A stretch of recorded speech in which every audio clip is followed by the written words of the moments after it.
సాధారణంగా ఒకడిని కొడుతూ ఉంటే వాడు అడుగుతుంటాడు, అయ్యా నన్ను క్షమించి వదిలేసేయండి అని దండం పెడతాడు. కానీ ఇక్కడ ఈయన ప్రాధేయపడ్డం, ఈయన ప్రార్థన మనం చూస్తే ఎక్కడ మనకి ప్రపంచ చరిత్రలో ఇలాంటి సన్నివేశం కనపడదు. ఒకడు యేసు ప్రభు మీద కామెంట్ చేసేవాడు, ఇంకోడు సవాలు చేసి కిందకి దిగిరా అనేవాడు, ఇంకొకళ్ళు పక్కన కూర్చొని ఆయన అంగీ కోసం చీట్లేస్తున్నటువంటి సీన్, దారిని పోయేవాడు కూడా ఆయన మీద కామెంట్ చేసేవాడే. వీటన్నిటి నడుమ ఆయన వీళ్ళందరి గురించి ప్రార్థన చేస్తున్నాడు, క్షమించమన్నాడు.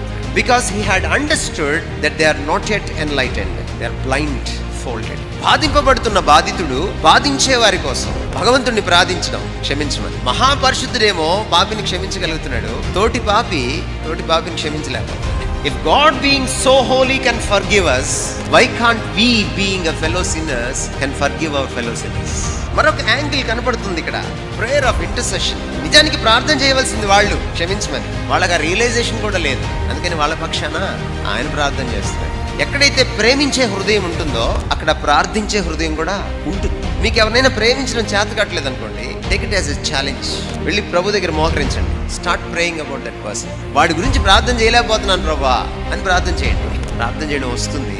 మీరు ప్రార్థన చేయడం అలవాటైన తర్వాత ఆ వ్యక్తి గురించి, సదరు వ్యక్తి గురించి మీరు ప్రేమించడం, క్షమించడం నేర్చుకుంటారు. It is a loving heart that can pray, it is a praying heart that can love. యేసుక్రీస్తు వారి దగ్గర మనం అది నేర్చుకోవాలి.